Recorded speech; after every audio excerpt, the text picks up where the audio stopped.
94% sodium இருக்கிற உப்பை வாங்க மாட்டோன்னு அமெரிக்கா உட்பட பல்வேறு நாடுகள் சட்டம் போட்டாங்க. ஆண் பாத்தி 2ஆக பிரித்தாங்க, பெண் பாத்தி 7ஆக பிரித்தாங்க. மெக்னீஷியமும் கால்சியமும் உடனே ஆவியாயிருங்க. கல்லுப்புக்கு பொதுவாக இந்துப்பு பயன்படுத்தலாம் கேட்குறீங்க இல்லையா? ரெண்டு வேறு வேறுங்க. உன் உடம்புக்கு சோடியம் தாங்க முக்கியம், சோடியம் தான் அதிகம் தேவை. உப்புன்னா உப்பு தாங்க, அதுக்கு நிகர் கிடையாதுங்க. உடம்புல சோடியம் குளோரைடு உப்பு இருக்கு இல்லையா, அது இருந்தால் மட்டும்தான் உடம்பு ஆரோக்கியமாக இருக்குங்க. நம்ம ரத்தம் குப்பையாக சாக்கடை மாதிரி இருக்குது. அதிகமாக சாப்பிட்டாலும் கெட்டது, கம்மியாக சாப்பிட்டாலும் கெட்டது. அப்போ எது கரெக்டு?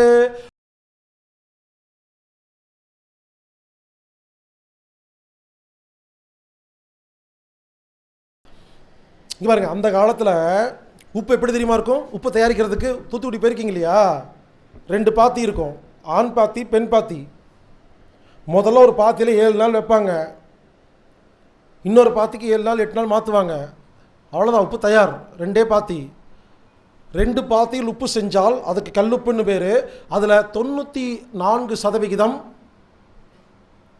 சோடியம் இருக்கும், 2% மெக்னீஷியம் இருக்கும், அதுக்கப்புறம் கால்சியம் இருக்கும். 2 மெக்னீஷியம் 2 கால்சியம் 94 சோடியம். அப்புறம் 2ல் எல்லா மினரல் இருக்குங்க. இதை சாப்பிட்டா எல்லா வியாதி குணமாயிருங்க, கிட்னி ஃபெயிலியர் ஆகவே ஆகாதுங்க. இப்படி இருந்துச்சா என்ன பண்ணாங்க தெரியுமா? வெளிநாட்டுக்கு உப்பு ஏற்றுமதி பண்ணணும்னா 94% சோடியம் இருக்கிற உப்பை வாங்க மாட்டோன்னு அமெரிக்கா உட்பட பல்வேறு நாடுகள் சட்டம் போட்டாங்க. நீ வெளிநாட்டுக்கு கப்பலில் உப்பு ஏற்றுறதா இருந்தால் 91% வாங்க மாட்டோம், 96% சோடியம் இருக்கிற உப்பு மட்டும்தான் வாங்குவோன்னு எவனோ ஒருத்தர் ரூல்ஸ் போட்டான். என்ன பண்ணாங்க எல்லாரும் தெரியுங்களா? ஆண் பாத்தி 2ஆக பிரித்தாங்க, பெண் பாத்தி 7ஆக பிரித்தாங்க. என்னாச்சு தெரியுமா? இந்த 2-7 கான்செப்டில் போனீங்கன்னா 96% சோடியம் வரும், கால்சியமே இருக்காது, மெக்னீஷியமே இருக்காது.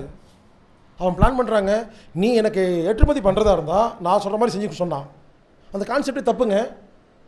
அப்போ என்னாச்சு? கால்சியம் இல்லாமல் போச்சுங்க உப்பில்.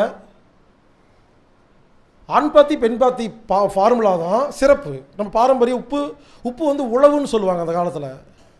இப்போ ஆண் பாத்தி 7 பாத்தி பிரித்தோடனே 2-7 பிரித்தோடனே போயிடுச்சுங்க. அப்படியாவது கொஞ்சமாவது கால்சியம் இருந்துச்சு. இவனுங்க என்ன பண்ணானுங்க? அந்த கல்லுப்பில் அயோடின் கலந்தாதான் அப்படின்னு சொல்லி பொய்யான பிரச்சாரம் பண்ணாங்க. ஒத்துக்கவே மாட்டேன். உப்பு கிலோ எவ்வளோ தெரியுமா? 2 ரூபாங்க. அந்த அயோடின் போடுறாங்க இல்லையா, எவ்வளோ தெரியுமா? 2000 ரூபாய். அது நம்ம நாட்டில் கிடையாது, இஸ்ரேல்லேருந்து மட்டும்தான் வருது. அங்கிருந்து வர சோடியம் பொட்டாசியம் டயோட் எனக்கு சரியாக ஸ்பெல்லிங் தெரில, பொட்டாசியம் அயோடைட் அப்படின்னு ஒரு பொருள். அதுதான் அவனுக்கு போடுற அந்த அயோடின். அது கிலோ 2000 ரூபாங்க. உப்புக்கு கிலோ 2 ரூபா. நம்ம உப்பு 2 ரூபா, அவன் கொடுக்குறது 2000 ரூபா. அதை தூவுனா காஸ்ட்லி ஆகுமா இல்லையா? ஏன் உப்பு இப்போல்லாம் 20 ரூபாய்க்கு விற்குது? அவன் போடுற அந்த அயோடின் தாங்க காரணம். சொல்லிட்டுங்களா? அயோடின் போட்டோன்னே மெக்னீஷியமும் கால்சியமும் உடனே ஆவியாயிருங்க. இது சயின்ஸுங்க. உப்பு நல்லது. ஆக்சுவலாக உப்பு உழவு இருக்கு இல்லையா, அதை முதல்ல மாற்றணும், பழைய மாதிரி உப்பு தயாரிக்கணும். அதை மட்டும் சாப்பிட்டா உடம்புக்கு எந்த வியாதி வராதுங்க. எல்லா கால்சியம் கிடைக்குங்க, அயன் கிடைக்குங்க, சோடியம் கிடைக்குங்க, மெக்னீஷியம் கிடைக்குங்க. பரவாயில்ல சொல்கிறாங்க இந்து உப்பு பயன்படுத்தலாமான்னு.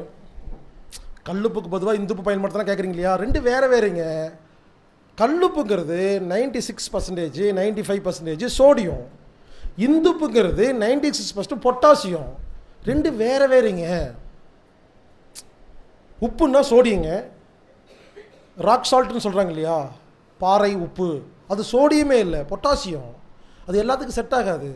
பொட்டாசியம் குறைபாடு இருக்கிறவங்க அந்த காலத்தில் வைத்தியத்தை வராங்க இல்லையா, கண்டுபிடிப்பாங்க இவருக்கு பொட்டாசியம் குறைபாடுன்னு சொல்லி நீங்கள் இந்துப்பு பயன்படுத்துங்கள் அப்படிம்பாங்க. அது பொட்டாசியம் குறைபாடு இருந்தால் மட்டும்தான் இந்துப்பு பயன்படுத்தணும். உன் உடம்புக்கு சோடியம் தாங்க முக்கியம், சோடியம் தான் அதிகம் தேவை, பொட்டாசியம் கம்மியாக இருந்தால் போதும். இதெல்லாம் யாருமே இன்னும் இது வரைக்கும் விளக்கமாக சொல்லாமல் ஆளாளுக்கு என்னமோ பேசிகிட்டு இருக்காங்கங்க. நான் எல்லாமே சயின்டிஃபிக்காக டெக்னிக்கலாக பேசிகிட்டு இருக்கேன். உப்புன்னா உப்பு தாங்க, அதுக்கு நிகர் கிடையாதுங்க. உடம்புல சோடியம் குளோரைடு உப்பு இருக்கு இல்லையா, அது இருந்தால் மட்டும்தான் உடம்பு ஆரோக்கியமாக இருக்குங்க. இப்போ என்ன பண்ணுறாங்க? உப்பு சாப்பிட்டா பிபி அதிகமாகுமாமா, சாப்பிட வேண்டாங்கிறாங்க. இதை நான் ஒத்துக்கவே மாட்டேன். உப்பு சாப்பிட்டா பிபி வரும், அதனால் உப்பு சாப்பிடாதீங்கன்னு சொல்கிறாங்களா இல்லையா எல்லா டாக்டரும்? சாப்பிடாமே இருங்க, என்ன ஆகும்? உடம்புல சோடியமே இல்லைன்னா கிட்னி எப்படி வேலை செய்யும்? மூத்திரப்பை எப்படி வேலை செய்யும்? வேலை செய்யாதுங்க. உலகில் உள்ள அனைத்து கிட்னி ஃபெயிலுக்கு காரணம் உப்பு சாப்பிடாமல் இருக்கிறது தான். உப்பு சாப்பிடாமே இருங்க, என்னைக்காவது மயக்கம் போட்டுருவீங்க, ஹாஸ்பிட்டல் போவீங்க இல்லையா, படுத்துருப்பீங்கல்ல, ஒரு டப்பா மாட்டுவாங்க, வெள்ளை கலர் டப்பா, முடிஞ்சால் எந்திரிச்சு அப்படியே பொறுமையாக அதை படிங்க, சோடியம் குளோரைடு ஐபின்னு எழுதியிருக்கும். யார்கிட்ட ஏமாத்துறீங்க? ஏங்க உப்பு சாப்பிட்டா பிபி வரும்னு சொன்னாங்களா இல்லையா, சொல்கிறாங்களா இல்லையா? எல்லா ஹாஸ்பிட்டல்லையும் போய் பார்த்துருக்கீங்களா? அந்த வெள்ளை டப்பா இருக்கு இல்லையா, உங்களுக்கு என்ன வெள்ளை டப்பானாவே குளுக்கோஸ் கிடையாதுங்க, உப்பு போடுவாங்கங்க. ஒன்று குளுக்கோஸ் இருக்கும், இல்லை உப்பு இருக்கும், இல்லை ரெண்டு கலந்துருக்குங்க. நல்லா படிங்க, சோடியம் குளோரைடு எழுதியிருக்கிறதுல.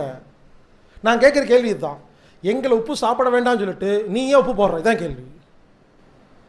எங்கள் பாட்டிங்க 15 வருஷங்க பிபின்னு சொல்லி உப்பு சாப்பிட்றதே இல்லைங்க. நான் சும்மா பேசலை, வயிறறிஞ்சு பேசிட்டு இருக்கேன். எங்கள் பாட்டி கோமாக்கு போயிட்டாங்க, நான் தான் கூட ஹாஸ்பிட்டலில் இருந்தேன், 10 நாள் இறந்துட்டாங்க.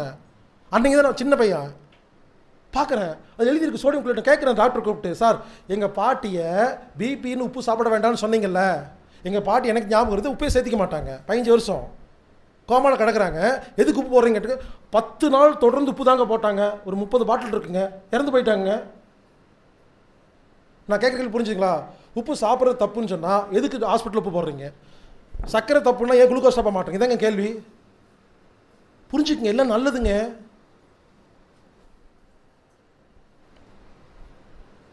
உப்பு சாப்பிட்டா ஏன் தெரியுமா பிபி அதிகமாகுது? உப்பு சாப்பிட்டா என்ன பண்ணும்? கிட்னி வேலை செய்யுமா? கிட்னி என்ன வேலை செய்யும்?